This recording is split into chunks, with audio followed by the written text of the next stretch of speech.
Hey, what's up guys, and welcome back to the Kerbal Space Program.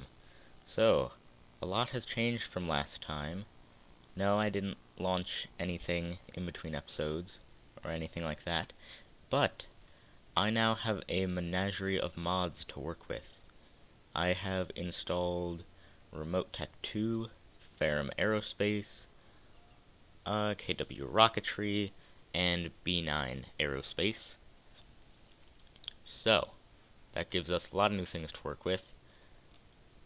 So, let's just get started. Now, what I'm gonna be working on this episode is really just, with remote tech, you need to make really a network of communication satellites so your probes can communicate with the Space Center. So really what I'm going to be doing in this episode is kind of establishing a network of things and stuff to communicate with the planet. Because communication is good. So I want an adapter, but that one's a bit too big.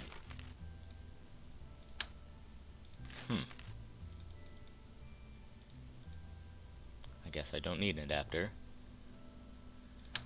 I'll get some KW Rocketry fuel tanks. Little LV909.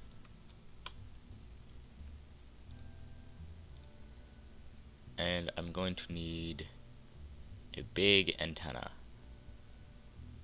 And this one is the best one I have. So that one's gonna go right on the top. If I can get it lined up correctly.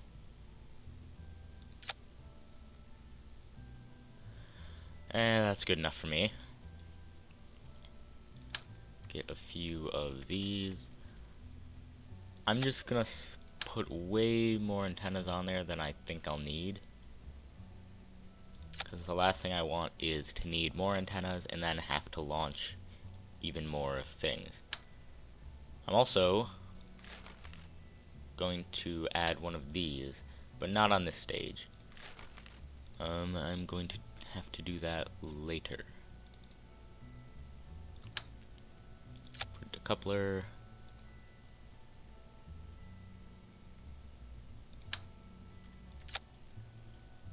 The KW rocketry parts are really helpful. And something I just remembered, I'm going to need a fairing on this. Because with Ferrum Aerospace, it changes the aerodynamic properties, and it's going to be very bad if I do not have fairings.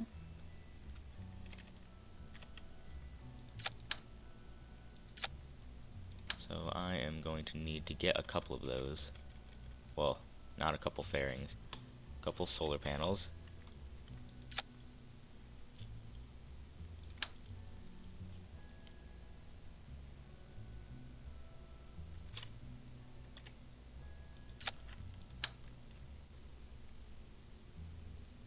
Okay, that should be good. Okay, now, fairing. I don't know if that's gonna fit the whole thing. Do I have a bigger one? No.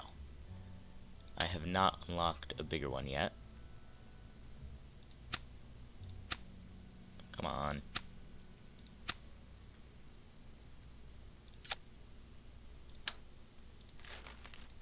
Okay, let's see if this will work.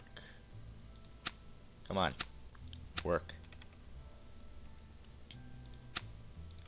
Come on. Okay, so that might not exactly work. That could be a problem.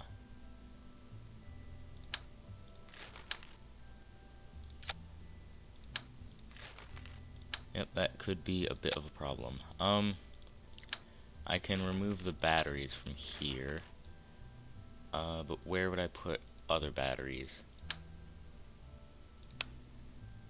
I guess I can put a battery... I can't put a battery on top of there. Thought I could.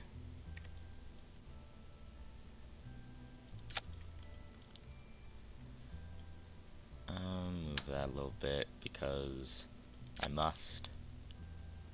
Okay, that's really bad.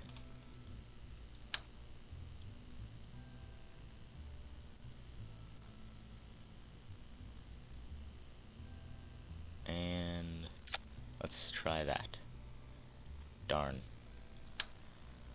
I have to do this well because I'm incredibly OCD.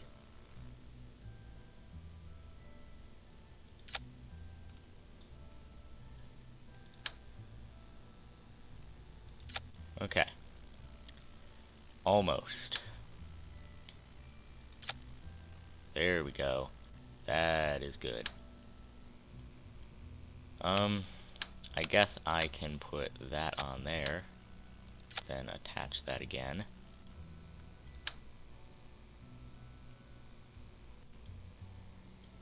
Is there room for batteries anywhere? Guess I can put some on here, like that. That'll work.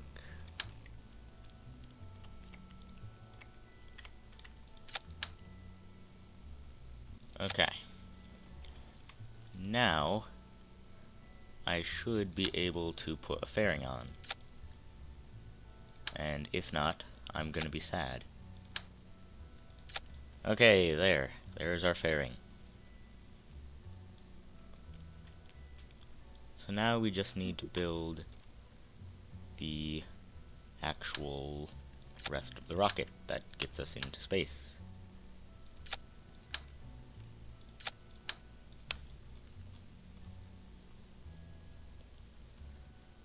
What engine can I put on there? Use one of these.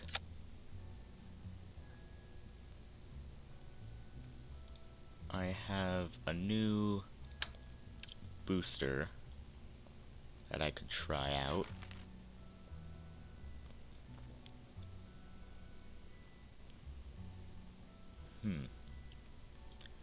Okay. I'm gonna see about getting some more engines on here.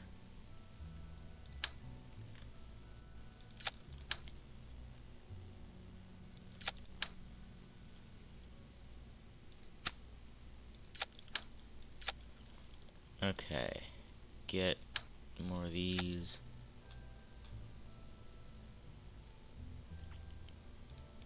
And I have to really worry about making this aerodynamic because of Ferrum Aerospace.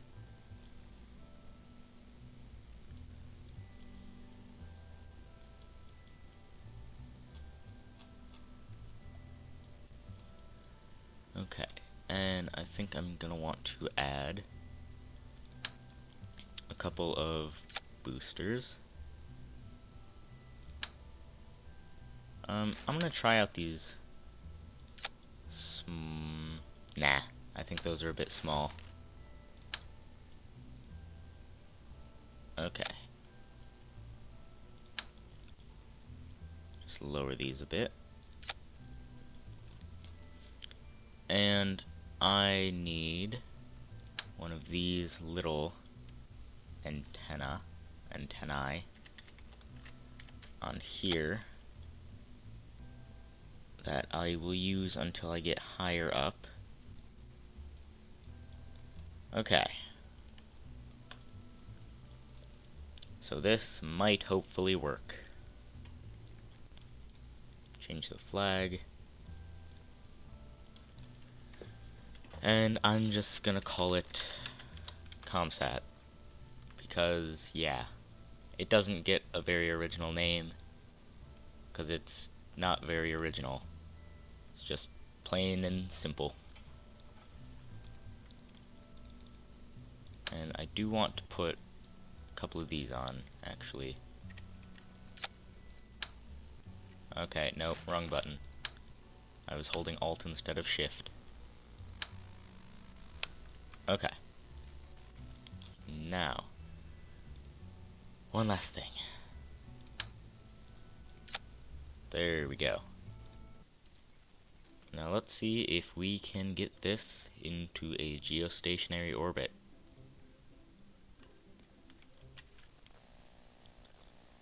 So, first off, with remote tech, you never want that to be red, because if that little thing turns red, then you do not have communications with the Space Center.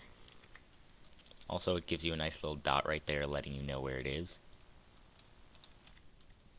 But anyway, I have a link with the Space Center, so we can launch. I'm gonna want to start turning pretty quick here, I think, because this is gonna go really fast.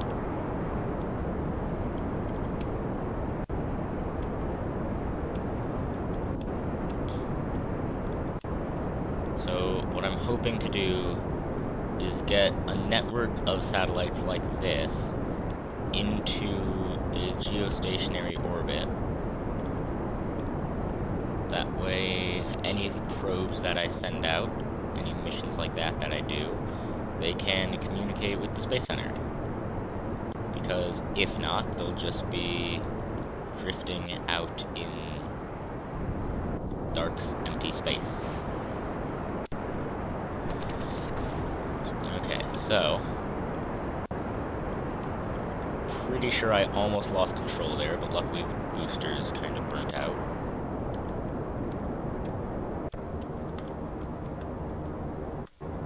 Okay. Getting into the thinner bit of atmosphere here.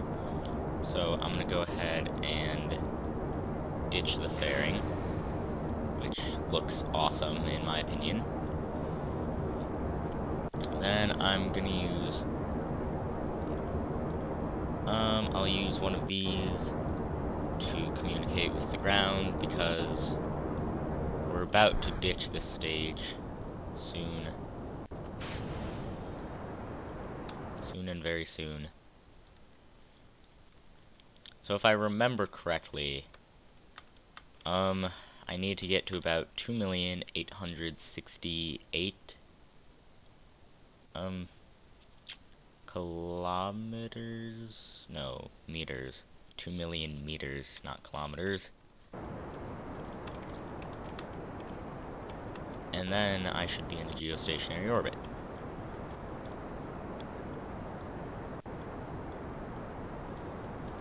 So, I'm fairly confident this has plenty of fuel to do this.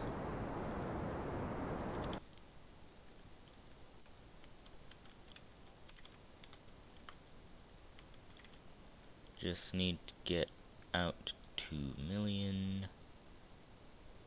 And also, you can see that yellow line between the Space Center and my craft. Basically just shows that's how you're communicating. And that should be, if I remember correctly, about geostationary.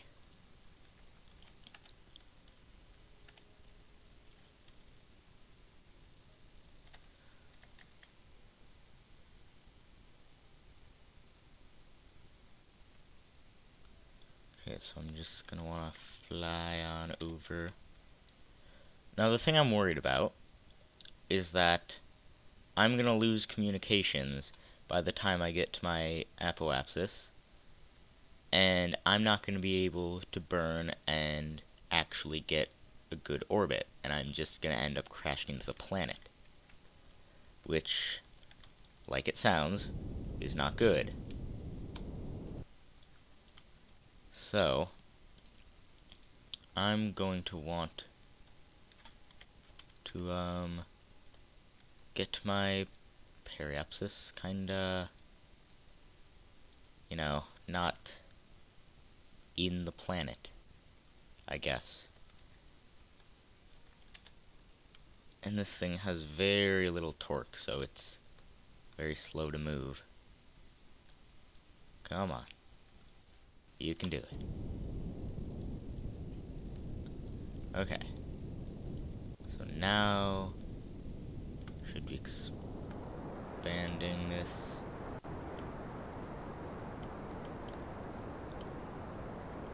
Come on. Okay, there we go. Now I'm perfectly safe. Alright, so again comes the awkward part of the video where I attempt to do some post-commentary because this part takes much longer than it should because I keep missing windows, and also, as you can see here, sometimes the planet does not line up with where I am, so I can't really get a signal to my ship. So it takes a lot of time and just going around the planet, and then realizing mistakes were made, doing it again, and so on and so forth. But eventually I'm able to kinda get it to work, as you can see there, and start to expand my orbit and get close to a geostationary orbit. But then it takes me about another 5 minutes of just hopelessly random adjustments and missing more windows and things of that nature. So eventually, I promise you, I do get this to work. It just takes much longer than it should. So you can see why exactly I have this sped up and am doing post-commentary. Because in actual time, not 4 times accelerated speed, this would take about 11 minutes. So I decided that's too boring and to cut it down to 2 minutes, which is what it is now. And after much time, it looks like I got it, but not quite. So after a lot more adjustment, I finally get it into what I think is a good geostationary orbit. So now, without further ado, back to live commentary me. Okay, 6869. That should be good. So now, I'm gonna use, well, I'm gonna point this. Actually, you know what, now. I'm not gonna point it towards the planet, because then this would be pointed the exact opposite direction for half the orbit. I am gonna rotate this a little bit, though, so that this guy is facing the surface of the planet.